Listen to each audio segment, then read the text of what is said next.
So this is how you can destroy someone's reputation without any due process. So Brian Friedman, Justin Baldoni's attorney, has broken his silence about Judge Lyman dismissing their case. It's not fair. She had completely ruined Justin Baldoni's reputation. Justin Baldoni just gave Blake Lively a big legal surprise that she won't forget anytime soon. After the court threw out his case on June 9th, Baldoni's lawyers are fighting back with a brand new complaint that shows some really sneaky tricks that Lively has been using.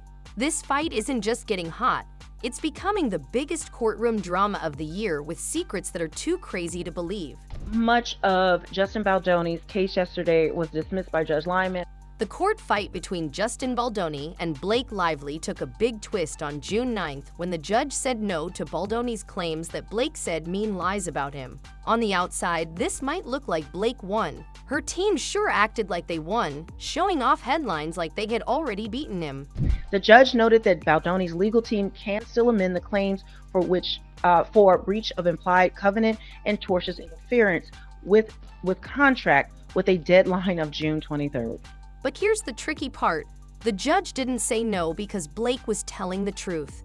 The judge didn't say Blake was innocent either. Instead, it happened because of something much more complicated but really important: special laws called anti-slap laws. I feel like this was just such a gut punch to everyone who was really hoping to see some justice for Justin Baldoni.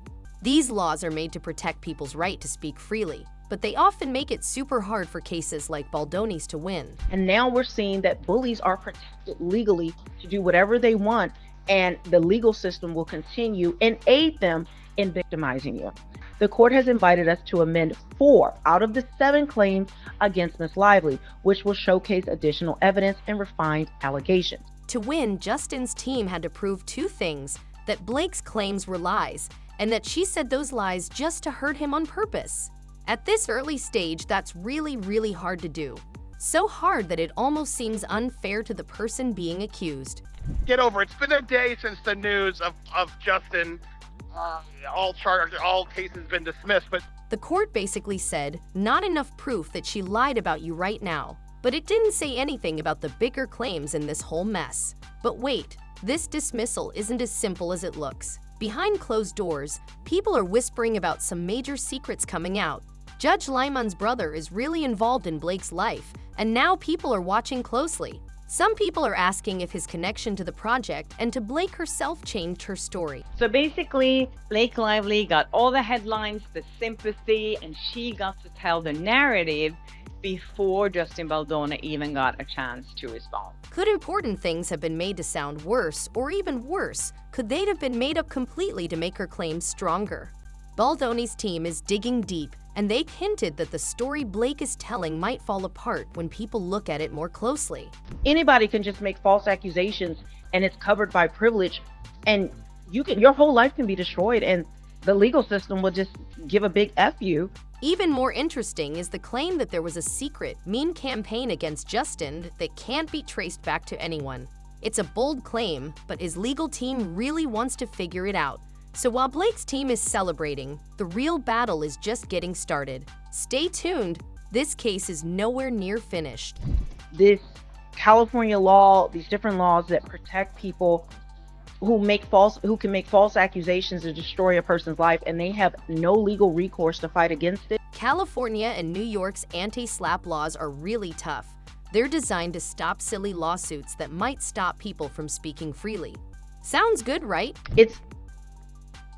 To me, this is a complete miscarriage of justice by narcissists and egomaniacs who are privileged, elitists who are rich and powerful. Except in cases like this, where it feels more like a shield for powerful people than a tool for fairness. It is detrimental to the safety of just about anybody who is an employer or works at a company, and especially if you're a man. Justin's legal team didn't lose because his claims were weak. They lost because the system is set up against cases like these. A lawsuit about someone lying about you needs proof that someone's false statements hurt you. Anybody can just make false accusations, and it's covered by privilege, and your whole life can be destroyed, and the legal system will just give a big F you. That's hard enough normally, but when the supposed meme campaign is, like Lively's teen claims, impossible to trace, it's like trying to catch smoke with your bare hands. Pointing to a California law passed in the wake of the Me Too movement, Judge Lyman ruled that Lively's sexual harassment allegations were legally protected and couldn't be used as grounds for a defamation claim. The June 9th courtroom twist was really exciting, but let's look behind the curtain at what's really happening behind the scenes. Sure, Justin Baldoni's claims about Blake lying were dismissed, and Blake Lively's team quickly turned it into a big media celebration. But hold on, don't clap yet. This story has more layers than a movie that wins awards. And at the center of the latest mystery is Blake's very own brother. Yes, you heard that right. Before that, Judge Lehman's brother, Doug Lehman, is a director in Hollywood. Blake isn't the only one getting attention in this legal circus. Meet Judge Lyman's brother, Doug Liman. He's a well-known Hollywood director who has worked with Blake on movies before. Now let that thought sit in your mind for a moment. Yeah, so the judge also has a kind of interesting history here. Justin's team isn't saying it directly, but the whispers are really loud. Was there a little too much family loyalty changing the story? Was Blake's brother pulling strings behind the scenes to create a scandal that would stick? And could Doug Liman's movie industry power have somehow helped smooth things over in this courtroom drama? The connections are as interesting as they are creepy, and the timing couldn't be more suspicious. It's an exciting theory, and if even a little bit of it is true, it could blow this case wide open. For now, though, the only thing we know for sure is this. There's a lot more cooking behind the scenes than either side is telling us. Your reputation can be harmed. The media can publish anything, and it doesn't matter. There's no consequences for them. What if the stories about Justin's bad behavior were changed or even made up by someone on the inside? It's the kind of plot twist that would make Hollywood jealous. A family plan to make a legal and PR attack stronger. Justin's team hasn't come out and said names, but what they're hinting at is crystal clear. And here's the crazy part. Proving something like this in court is almost impossible. You can't make rumors come to court or question a story that was spun behind closed doors. Blake Lively didn't win. Justin just couldn't prove defamation. It's a huge distinction that Blake has now run with her statements, which we have. But Baldoni's team is far from giving up. They're digging for proof. And if even a tiny piece of this conspiracy theory is true, it could flip the entire case upside down. What's so frustrating, I talked about this on my Instagram, all the press is playing it like she won, like it's over, and it's not. But here's where it gets really wild. Blake Lively didn't just stop at the courtroom. Kim, it's absolutely sickening the way she's trying to play this, like as if it's over and she won. She took her so-called victory on a full PR tour, complete with Instagram posts and red carpet appearances. And then she also was seen stepping out last night at a Chanel event, essentially taking what the media is calling her victory lap. Let's talk about that Channel event she went to right after the dismissal. Dressed up fancy and smiling big for the cameras, Blake looked like she had won big. Except what exactly was she celebrating? Because here's the crazy part, she hasn't proven anything. Not a single one of her claims against Baldoni has been shown to be true. Zero. Nothing. What she did, she filed a CRD complaint, which is privileged, meaning that no one can sue her for what's in that CRD complaint. And with all that fancy stuff, there she was, enjoying what she and her team want you to believe is a win. Meanwhile, the media has been eating it up like candy.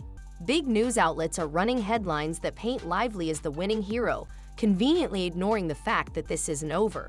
Not even close. Blake Lively has made a statement. She made one on her Instagram talking about standing with other organizations with love and gratitude for the many who stood by me. Many of you I don't. I will never stop appreciating or advocating for you. And let's not forget the celebrity cheerleaders jumping on the bandwagon. Amber Tamblyn and others quickly praised Lively's bravery, as if this dismissal somehow means justice was served. It's giving serious Amber Heard vibes, and we all know how that story ended. Let's get into this. Justin Baldoni's lawyer breaks silence on Blake Lively's false victory after his lawsuit is dismissed. Now let's flip the script and talk about Justin Baldoni's next move, because this man isn't giving up. Brian Friedman, his lawyer, has made it crystal clear. 4 of the 7 claims are still very much alive. Justin Baldoni's lawyer said they will move forward with the same confidence that we had when Miss Lively and her cohorts initiated this battle. And here's the real kicker. Friedman has promised new evidence that will, in his words, showcase additional evidence and refined allegations. Translation: Blake Lively's so-called victory lap might be coming to a sudden stop. And don't even get me started on the deposition. Oh yes, Blake will have to face questions under oath. You know, the kind where you can't hide behind carefully made PR statements or Instagram filters. Interestingly, she tried to say who would get to question her, which is not how the law works. Nice try, though. I do understand why it was dismissed. But let's circle back to the bigger picture. This isn't just about Justin versus Blake. This is about how the media, Hollywood, and public opinion have turned into a modern-day courtroom where facts often take a backseat to exciting stories. This is Blake Lively's playbook on how you can really abuse the legal system to your advantage. By painting Baldoni as guilty before anything has been proven, Lively's team has basically put him on trial in the court of public opinion. And the media? They've been more than happy to play along. It's frustrating to say the least, especially when you realize the real damage this does, not just to Baldoni, but to actual survivors of harassment and abuse. Cases like these, where the truth is so heavily argued about, risk making the voices of those who desperately need to be heard seem less believable. So basically, Blake Lively got all the headlines, the sympathy, and she got to tell the narrative before Justin Baldoni even got a chance to respond. If Blake Lively really believed in what she was saying, wouldn't she want this to go all the way? Instead, her team seems more interested in headlines than facts. It's all PR spin, twist the story, flood the media, and hope no one asks for real proof. Meanwhile, Justin Baldoni isn't just fighting for his name, he's fighting for the truth. His lawyer, Ryan Friedman, put it best: "We have the facts on our side, so we will keep going with the same confidence we had when this all started." That's not just legal speak, it's a warning. They're not backing down. Blake is already on Instagram celebrating a win, posting links to women's rights groups, trying to control the narrative. But this case is far from over. And if you think this is finished, think again. This is just the beginning. Her PR team wasted no time turning a partial legal victory into a full-blown redemption story. No proof needed. Just file a claim, leak it to the press, and let social media run wild. It's the playbook for ruining someone's reputation. Quick, clean, and devastating. Blake's team is playing chess while others are playing checkers. By wrapping herself in causes and famous friends, she's built a PR shield. But that only works if no one looks deeper. And guess what? People are looking deeper. Independent outlets and online investigators are picking apart her story. From inconsistencies in her timeline to the suspicious timing of her claims, questions are piling up. And soon, Blake will have to answer under oath. Her deposition is coming. Why did her accusations align perfectly with the film's promotional chaos? What role did her brother play? And why do her statements keep changing? These are the real questions one's PR can't dodge. Justin's legal team is still in this fight. 4 claims remain, and they're not minor. And if the bombshell evidence Friedman hinted at is real, this story could flip completely. Blake's temporary moral high ground may not last. This isn't just about 2 celebrities. It's about a broken system where reputation is destroyed by headlines, not facts, where PR wins over truth, and where real survivors get lost in the noise. Justin is still standing, backed by a growing number of supporters who want real justice, not a media story, because this isn't just his fight. It's a fight for fairness, for due process, and for every person who's been falsely accused without proof. Don't let the media decide the outcome. Demand the full story. Follow the evidence. Support due process. Share this. Talk about it. Because the truth deserves its day in court, and this war is far from over.